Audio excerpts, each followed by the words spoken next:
I wouldn't say Haki's a bad power system per se. I think it's not really a complex power system, so I wouldn't say that makes it bad. But where I do see the flaws with Haki is how Oda goes about explaining it or lack of explaining it. Granted, there's still things to be learned about Haki that we haven't really seen yet or he hasn't touched upon, but a lot of the explanations given already is left to interpretation and it isn't clear. What makes it bad is the confusion rather than the concept of Haki itself. I actually think it's very clever, but the execution of displaying the power is what Oda is lacking on. Even though most of us came to very logical conclusions that the author intended with Haki, I kind of want to open your guys' eyes on the different controversies to this power and why it might seem like a less detailed and defined power system, with visual displays also being a major issue. I'm 1 HP writing this video right now. I won't go into depth as to why I'm 1 HP. Just know I'm rocks after he got defeated by Garp and Roger, so just do me the favor of liking the video and subscribing to the channel. Many of you may return to the channel without realizing you're not subbed, so if you could do me the favor, I would be very grateful.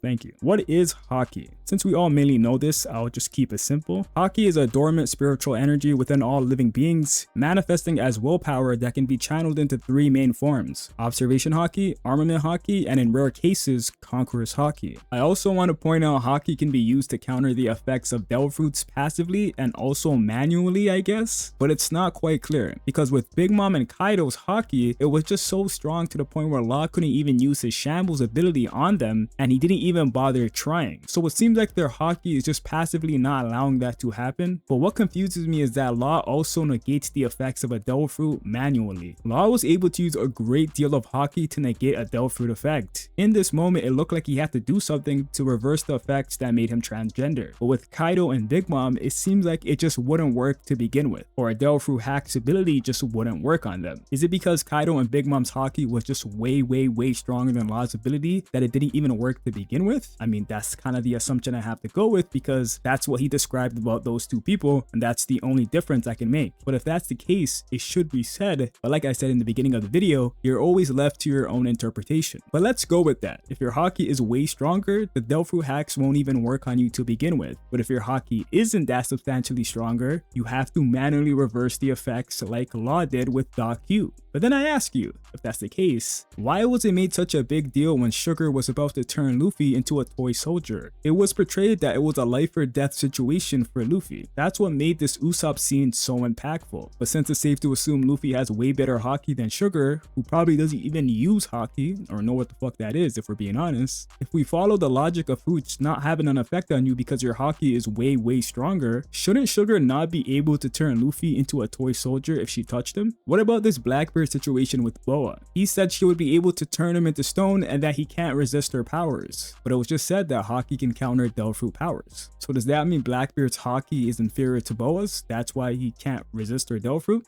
or counter it? Or is Boa's Devil Fruit too busted to the point where even if you have greater Haki, you just can't counter it? It makes sense for Haki to counter a hack's Devil Fruit, but what is Law even doing in this scenario? Why is his hands in a fist as if he's going Super Saiyan? Is he using Armament Haki all over his body? I mean, that's what I think. I mean, that would make sense because Armament Haki is like the counter to a Devil Fruit to some degree, and all Law can really manifest is Armament Haki. And that's the conclusion that we have to come to, which I'm not saying doesn't make sense. It just needs to be more clear. Like, why doesn't he just say I'm using Armament Haki to counter the Devil Fruit effects? A lot of the conclusions we come to are us filling in the blanks and not getting a clear, detailed description. And you could say Oda doesn't care, and you could say like he has other things to worry about, which is fine. Like, I'm not saying that's not the case, but I'm just telling you that it leads to a power system like this. Now let's get into the 3 forms of Haki. I think it's only right we talk about Conqueror's Haki first, since it's the biggest and most impactful version of Haki, leading to it having the most complications. So the base version of this power, which we're all aware of, is being able to exert your will onto others. It's the embodiment of the user's spirit, knocking out those who cannot withstand the power. In other scenarios where 2 Conquerors decide to exert their Conqueror's Haki against each other, it can cause them to have a Conqueror's Haki clash. Or when 2 Conquerors clash in general, Conqueror's Haki can just tend to be exerted as a way to prove their strength. We know you can't just train this power directly, and it only gets stronger the more you grow stronger. This base version of Conqueror's Haki and how it works, I don't have a problem with, neither do I think anybody does, but I feel like the part it only gets stronger the more the user grows stronger could have some clarification. What does that mean specifically? Like, if the user gets stronger in other aspects, that your Conqueror's Haki automatically detects that and it powers up? Or since Conqueror's Haki is the embodiment of one's spirit and will, battles that test your willpower to the extreme is what strengthens your Conqueror's Haki. That is what I think that means. But wouldn't it make more sense to explain it like that? We already interpret it like that because it's kind of portrayed that way. It makes sense for conquerors to bloom that way as well. But the problem is saying it only gets stronger the more the user grows stronger. Based off that wording, it could also imply other ways of getting stronger could strengthen your conqueror's haki. I'm not saying that's how I interpret it. I'm just saying there's room to other interpretations that obviously aren't the most logical, but it should just be very specific. But I don't even think that's a real issue, nor does anyone have a problem with that, or I don't even see people debate stuff like that, but I can see where there could be some confusion. Once again, I'm not saying it doesn't make sense. I'm only pointing out that it's just not clear. The greater issue lies when we get to the next stage of this power, when you start to apply this power to strengthen your attacks. One thing I want to point out in case some people didn't realize this is that when Luffy learned this ability, it seems his advanced Armament Haki training, where he learned the flow of his haki, is what helped him unlock advanced Conqueror's haki. It wasn't explicitly stated, but it's implied from Luffy getting a flashback of this very training before claiming to understand the ability, and then goes on to use it. So it seems like you need to understand the flow of haki to use this ability, something not mentioned or told to the audience but partially implied. Oda not giving us more detail on how the strongest haki power-up in the series was obtained by Luffy. This is not something that everybody is going to catch. But besides that, we're all aware of what this is capable of, being able to weaponize your conqueror's haki in a way that greatly increases your offensive capability. It is said that only a handful of the very strongest can use this, which is true for the most part, with one questionable outlier. Besides that, this power doesn't really have any issues or complexity with how it works. Stronger Conqueror's haki means stronger advanced Conqueror's haki. But by far the biggest gripe with this power is its visual display and whether or not we could tell if characters are using it. When we first seen advanced Conqueror's haki used for the first time by Luffy and Wano, it was displayed as thick black lightning streaks. These lightning streaks are often distinguished from other forms of lightning Oda uses to portray other abilities or impact. But the problem arises when he doesn't distinguish it at times and portrays people using regular Armament Haki to look like advanced Conqueror's haki and vice versa, while he also has characters look like they're only using Armament in situations where they should be using Conquerors. Armament Haki is usually portrayed as small streaky lightning that's usually thin, and it's not as prevalent in a scene as advanced Conqueror's haki would be. But in some fights with people who don't have advanced Conqueror's haki, they're emitting the craziest amount of lightning. Katakuri is out here doing miniature galaxy impacts and has crazy amount of lightning emitting off of him that some would classify as rather thick as well. This isn't a big deal, but the reverse is. There's times where characters like Luffy, for example, against Kaido and Kizaru, there's instances where the lightning resembles Armament Haki and not advanced Conqueror's haki. And in some of these moments, it just doesn't make sense for him to be using Armament Haki, but it just looks like it is. The context of those situations don't even make sense either. Luffy just learned this ability, and he's clashing equally with Kaido, but the lightning looks rather thin. I'm not saying it looked like that for the majority of the fight, it was rather opposite, but it's just a consistency thing. The Straw Hats are trying to escape a buster call and not die on the island. Luffy's in Gear 5, is about to run out of it, and it's going to render him helpless. So he has to make sure he KOs Kizaru so that he's not able to fight against other people like his crew. Why would he not be using advanced Conqueror's haki in White Star Gun when he has to guarantee he knocks out Kizaru and puts him out of commission for the time being? But the lightning looks like it resembles Armament Haki. Why in this clash between Garp and Aokiji, there's black lightning and an explosion with a lot of haki, but I can't tell if it's only Armament Haki being used, since I wouldn't assume Garp, who's here soloing the Blackbeard Pirates, to be holding back his Conqueror's haki. While we also seen Garp using Conqueror's haki in an attack in the past, replicating the same explosion that happened in the past to the one that was happening with Aokiji. With all that being said, Oda's the type of guy to have Luffy say he's going all out. Everything he tries to do against the Gorosei doesn't work. They just keep coming back no matter what I do, but we don't see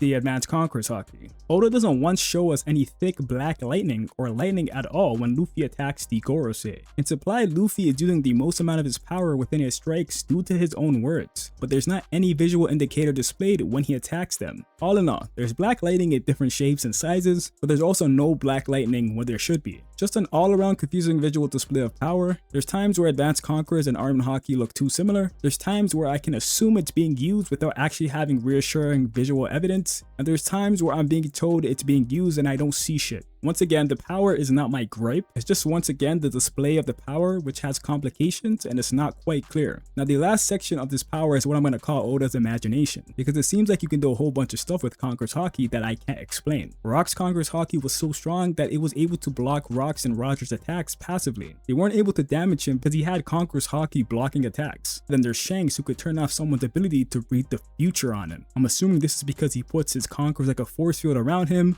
or he puts conquerors in the air or something, similar to the Beck and what he does? I don't really know. Did everyone get their own Haki special ability or something? It's looking like that's the case. Then you have Joyboy being able to store Haki into a knot for decades upon decades. That could be a part of this whole mass thing that Oda dropped about how Garp and Roger had to infuse all their Conqueror's Haki and mass into a final attack to defeat rocks. That can be related to that, but that concept is beyond Conqueror's Haki itself, so I don't know if we can tie that to solely Conqueror's Haki. But there's so much questions that need answers. There's also the whole Holy Knights and Gorosei counter being Conqueror's Haki as well. The power of Conqueror's Haki has so much it can do, but at the same time, we're so confused on how it can do what it does, so yeah, that power is crazy. Observation Haki lets users feel others' presence, strength, and emotions while allowing them to anticipate movements and attacks. Pretty straightforward concept with no real complications, at least that I can think of. If I'm wrong, tell me. There's obviously people who can do more with the basic version of observation to a greater degree, obviously like Fujitora, but the description which it was given by Rayleigh is what we see for the most part when observation Haki is emphasized and it's being used. The thing about this power is that it doesn't have a visual display that came with it for the most part. It's just something that's being used all the time and we don't need to see that it is. The problem is when you introduce a visual display for a power or a visual way of showing us that the person is using this ability, that's when things get complicated. And of course, to talk about Future Sight. So when Katakuri was first using this, a lot of you guys remember the old anime thing, the bing sound when it activates Future Sight, and you see the ray of lines beside him. Now that also happens at the manga.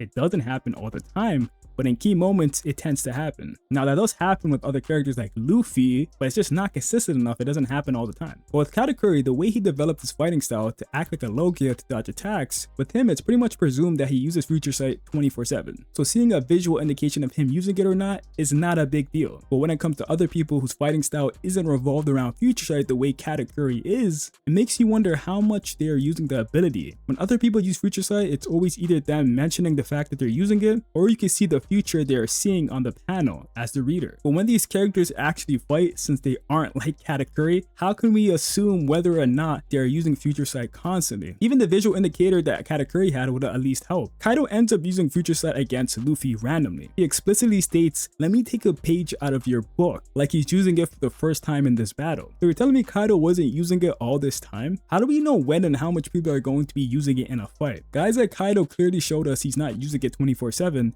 And honestly, we've probably seen moments where it probably seemed like Luffy wasn't using it as well. Honestly, Luffy probably doesn't use it 24/7. Or there probably is moments he does and we don't know. But then I don't know if I can give people the Katakuri grace of saying they spam it all the time. And if you don't, would that even really make sense? Like being able to see the future is one of, if not the most broken ability ever. It literally makes no sense for characters to not be using it the same way Katakuri did.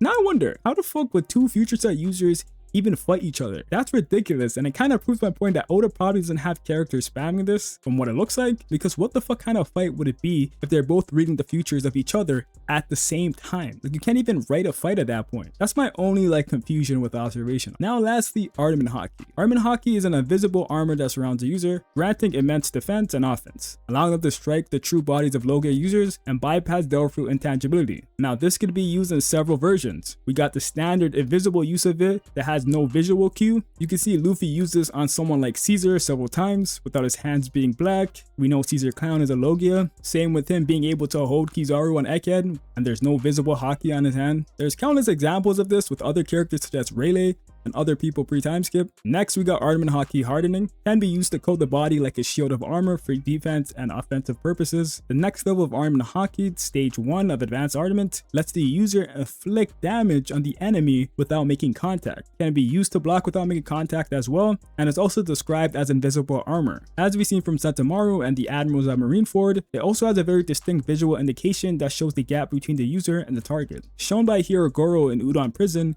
and Rayleigh when he's blocking the elephant. What is a bit confusing is that this stage of Armament Haki can also be used by Zoro and any good swordsman that uses Haki. Yes, I know this wasn't emphasized, but it's implied. We can see Luffy is trying to use Armament Haki, and what he's trying to learn is not normal Armament Haki, but that it even surpasses regular Armament Haki. We can see here when Luffy refers to what Rayleigh used as an advanced version of normal Haki. Then Hirogoro comes and starts talking about Haki. He says, "I Wano, what you're calling Haki right now is what we call Ryo." He points out that swordsmen use Haki/Ryo to cut what they want and cut what they don't want. He then states he's known as the mighty swordsman back in the day and might know the technique Luffy is referring to. Then he proceeds to show him advanced Armament Haki that allowed him to attack without even touching, identical to that of Rayleigh. We can see Hero perform this application of Rio that Luffy was referring to. Mind you that this is the application of Rio that is the same ability he was correlating to swordsmen, being able to cut what they want to cut and cut what they don't want to cut. We too have that ability like he says. Now I think all you guys might be going crazy because this means Zoro was using that pre-time skip to some degree. Now that's a conclusion you have to come to yourself. This is something that people probably didn't see at first glance, and it's a crazy topic to this day because it's not clear. This not touching part of the ability is so inconsistent, by the way, to the point where people think advanced Conqueror Haki is the reason people don't touch because of how Law reacted to Luffy not touching Kaido when he punched him when he unlocked advanced Conqueror Haki. I don't know why that's emphasized when Luffy had the ability prior, so it makes you think that Conqueror's Haki is the reason why he's not touching Kaido when he hits him. Then you have to even question Conqueror's being the reason people don't touch. Luffy even credits the no touch aspect to Hirogoro's training. Bro, I'm confusing myself right now, but this is such a contentious point. Like, people are gonna debate this. This is a big topic with Haki in the community, so. But I just wanted to explain that because once again, it's not quite clear, and like this is the interpretation I and many had to come to. But then other people can say something else and like they could also make sense as well. It's not clear because what, you guys are gonna fight me in the comments and there's gonna be people who agree with me. The last stage is being able to do internal damage like I mentioned earlier. Very simple. It allows you to bypass an enemy's exterior and damage their interior. Do we know when this is being used? No. We could only tell against Kaido for the first time because Kaido finally felt damage from Luffy because he never felt damage before, and we've seen Luffy do this to a tree when he was training. Another thing we should assume is just being used but can't quite tell, especially later after Wano, because that power is not as important to damaging enemies as it was to Kaido. But I kind of have to stop the video here. I think that's all I want to talk about regarding Armament. There's a whole concept of Haki bloom that I talked about before. It's somewhere on the channel, but there's so many things I refrain from talking about because this video can go on forever. I can just point out so many inconsistencies, so many things that could be explained better, but you guys kind of get the point. I don't think Haki is bad per se. I don't think the concept of Haki is bad. I think it could work perfectly if there was just better explanations and more things got explained. I just need you guys to talk about the things I missed in the comments. Just talk about anything. Talk about if I was wrong. I don't know, but that's it, guys. Peace.